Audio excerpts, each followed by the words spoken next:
I have never been more excited to see a movie that's non-Marvel or DC in years. And when this finally came out in theaters, I was like, yes, let's go. And it took me a good 2 to 3 months to finally go see this movie, but I finally got to go see it.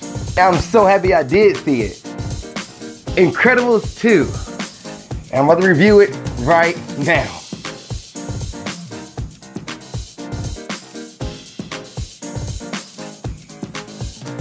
What's up, world? Welcome to another episode of Movie Breakdowns. I'm your host, Ali Zakka, and today I am reviewing Incredibles 2. And before I jump into that, if there's a movie you want me to review, let me know. Please put in the comment section below and let me know, and I will get to it. It's going to be on the list, but I will get to it. I will review the movie, and that is a promise, because I will not let you down. So now let's get into The Incredibles 2. Let's get into the movie. This is a spoiler review. If you haven't seen The Incredibles 2 up to this point yet, you are failing at life, or you just don't care. And you're going to wait till it comes on Netflix, DVD, or wherever. And I hope this movie waits to go on Netflix. I hope this movie stays in theaters for the next 2 more months. And then finally goes on Netflix a whole 6 months later. So you just have to think about why'd you decide not to see this movie. You have to sit there and feel like, I actually want to go see Incredibles 2, but I didn't. And I want you to let that sink in, because you missed out. This movie is so great. This movie is a fun movie. It's a great movie. It's a, I'm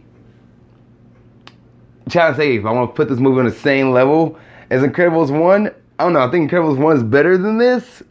I think Incredibles 2 was solid, but it wasn't as par as 1, but it was a solid, fun movie. Like 1, it's a sequel. It's a sequel, but it's not a bad sequel. It's not a sequel that lets you down. It's not going to override the first one. Like, it's not going to pull an Empire Strikes Back, but it will definitely give you a good, like, I'm going to say Civil War. I guess Civil War, no.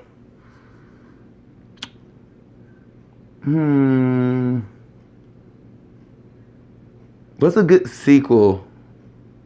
There's a good sequel that didn't beat the first movie, but it's a solid sequel. I'm trying to think here. I can't think of one. If you at home listening or watching this episode, please put in the comment section below a good movie that had a really solid first movie, and then the sequel came out and it couldn't beat the first one, but it was just as good.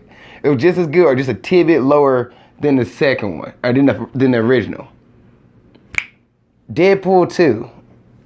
I just thought about that. Deadpool 1 is phenomenal, and Deadpool 2 is a good movie as well. But to me, it didn't overcome Deadpool 1. So that could be an example. I want to know another one though. Please let me know in the comment section. All right, back to Incredibles 2. Actually, before I jump into Incredibles 2, I'm super excited. That's how you know I'm having a good time with this. But before I jump into Incredibles 2, when you watch the movie in theaters, there's a short little film called Bow. It was unique. It's about this mom who going to eat a dumpling, and a dumpling turned to her like a Pillsbury dough dumpling. Pillsbury dumpling boy turned to a dumpling boy. I need to find a clip or image, and it's going to be right here as I'm talking about this, because it's kind of weird to explain. But anyway, so this story, short story with no volume in it, like no words or anything. It's just about this mom, and she's watching this dumpling boy grow and go through life, and the boy goes through like a rebellious phase, becomes a teenager, and then he leaves the house, and the mom doesn't want the boy to leave, and he tries to leave, and then she doesn't. Then she eats him, and you're like, oh my gosh, she just ate a dumpling boy. That's a lie. So they're trying to say that parents gonna devour their kids. Like, I don't know what's happening. Like, I was sitting there in theaters like, and everybody else in theaters, I was like, oh, that just went dark. Went real dark, real quick. But apparently the Double Boy's representation of her son, who was like growing up and leaving, and they got a dispute, and they came back and they made up, and they used to do all the things together as like a mom and son. And oh, it was a nice little film. I enjoyed it. I really enjoyed it. I thought the Dumpling Boy was really like cute and like a toy. You'll see like a Groot, baby Groot toy. You'll see like a baby dumpling toy. Wow. Anyway, that's a little short film. If you've seen the film, please tell me what you think. Now let's get to The Incredibles 2, which is one, it took 14 years for it to come out. I'm glad they waited and make sure it was a legit film when they put it out. It's just like, oh, we're not doing it for the money. We're doing it because we want to make a good film.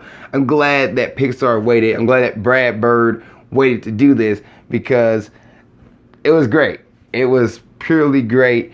So the storyline of this movie is that the superheroes are still legal. Superheroes are still legal. As a matter of fact, this happened directly after Incredibles 1. So when the Underminer peers out of the ground and the movie goes off in Incredibles 1, it picks up right there.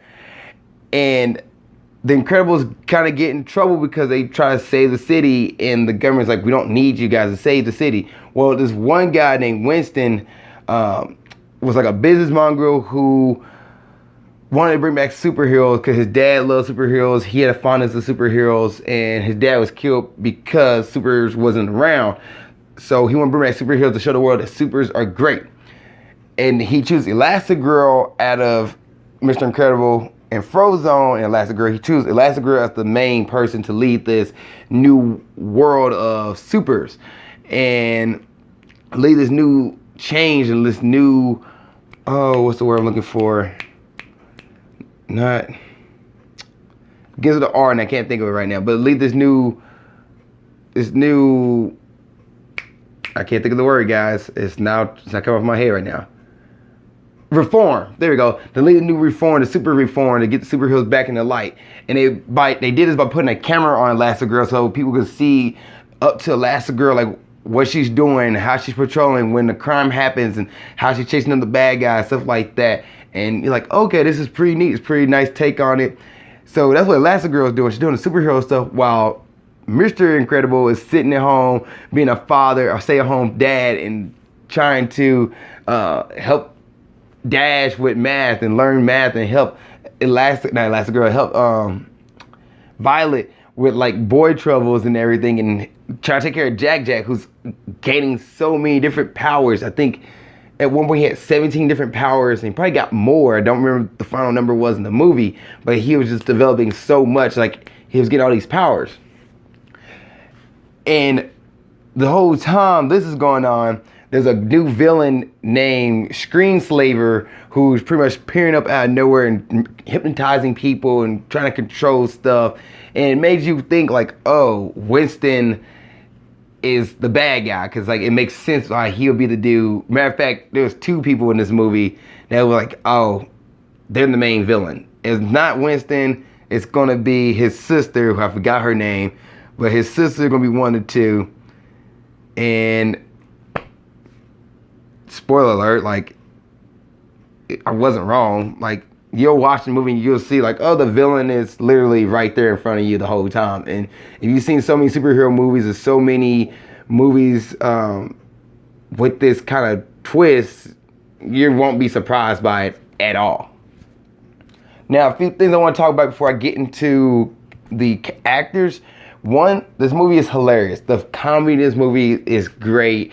Anytime Mr. Incredible and Jack and the kids is all on screen, I enjoyed it. I enjoyed more of their stuff than Elasta-Girl doing her superhero heroics. Like, I wanted just a whole movie. I've been perfectly fine a whole movie without the superhero stuff and just the Incredibles at a house, and they're just trying to figure out everything, and everything, all this goofiness is going on. Like, I would have been perfectly fine with that. Jack is literally probably one of my favorite characters in the movie. He is priceless, hilarious. The stuff he did and his reactions, great. The art in this movie, the first movie had great art. This movie has even better art because technology is better. It was so great. Like, you can tell they put their time and effort into it. Like, for example, when Elasta-Girl is chasing down the speed train and she gets her motorcycle onto the speed train, you can see the tire tracks on the train, the scuff marks. You can see it. Like, they made sure you knew that, oh, this right here is happening. The fact that when Screenslaver is running away from Elasta-Girl, he hit the alarm. Like the little details in this movie was great. Like he hit the alarm so people will come out the building as he set a bomb, which is not something a villain does, but it was just something like, oh, like nobody thinks about that. Like, oh, how do you prevent people from getting killed? Oh, destroy your room, destroy your lab, but at the same time, get everybody out the building that you was working in. Like little details like that, and you can see the artwork, the Mrs. Incredible, like Elasta-Girl, Mr. Incredible, like their design changed, and there was more, like, I don't know, it was just great. Like you can tell every little stuff about the characters was really detailed. They made sure to keep the details on the characters and the world around them, and didn't leave anything untouched. Like every little thing was phenomenal when it came to artwork. The music in this movie didn't stand out to me. The music in the first Incredibles movie stood out so much. Maybe because I watched that movie over and over again. It's one of my favorite Disney movies of all time. But the music in this one didn't really stand out. Like I didn't really hear the main Incredible theme song or other stuff that like you'll hear, like the workout scene in the first Incredibles movie, that the jazz music you hear in that movie. I didn't really hear that in this movie. Maybe I have to watch it again, and until I watch it again, the music didn't stand out. A couple more things if I can jump into the actors. Dash, like the Dash or just Dash, he didn't have that much growth in this movie. Like he wasn't really that big of an influence in this movie as he was in the first one. Like he's kind of more of a sideline character, so I was kind of disappointed in that. And then Tony Reininger, the love interest of Violet, he's completely changed. It completely changed the way he looked, and almost like a completely different person. Like I guess 14 years is like, oh, we didn't like the design he was in the first movie. So when you go back and watch the first one and see Tony Reininger, and then see Tony in this one, you'd be like, that's a completely different guy.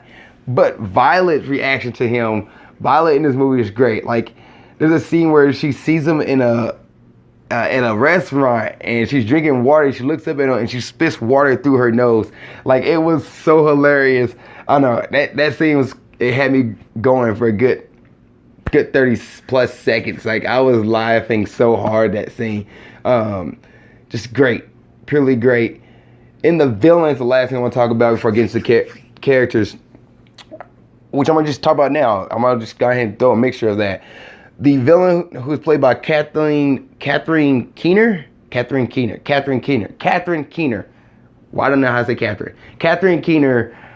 She is the mom in Get Out. She is the love interest of Steve Carell's character in the movie 40-Year-Old Virgin. And she plays Evelyn Dever. Why can I pronounce people's name? Evelyn Dever, who is the main villain in this movie. One, she was not a good villain. Evelyn was not a good villain. Like, her reason was pointless.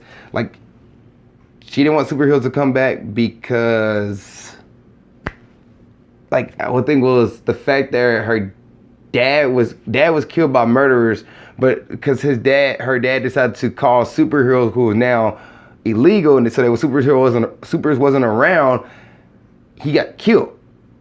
So she blames superheroes who just been considered illegal and banned that her dad was killed, and her reason was pointless. Like, I don't know why the crime rate didn't go down, it went up. Like, I don't know why her reasoning for stopping superheroes from coming back, I don't know.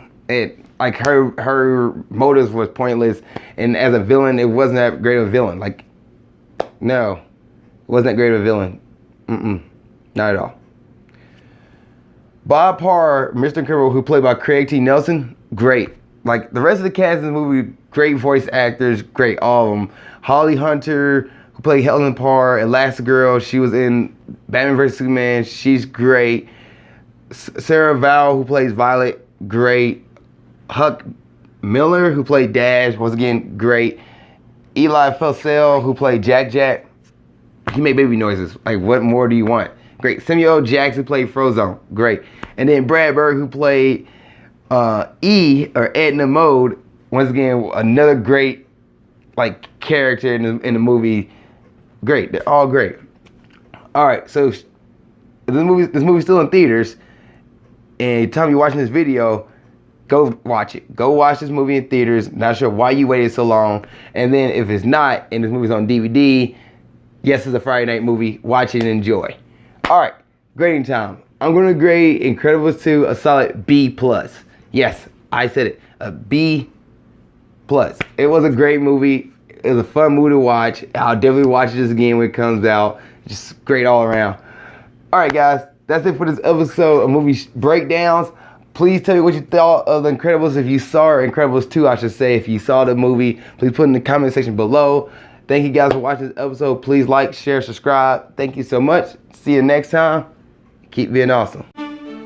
Thank you guys for watching this episode. I really appreciate it. Please like, comment in the comment section below, and please subscribe for more episodes of Grind Towards Success, movie breakdowns, or whatever it is that you're watching on my channel. I have different stuff from interviews to other movie reviews to wrestling reviews. If you're a wrestling fan, please subscribe if you want to see all that and see what's going on. Also, you can follow me on Snapchat here. Follow me on Instagram there to see what I'm doing in my personal life as well as my business and Ninja Warrior. And lastly, you can watch the last episode of Grind Towards Success here. And you can watch the last episode of movie breakdowns there. Thank you guys once again. I really appreciate it. See you next time. Keep being awesome.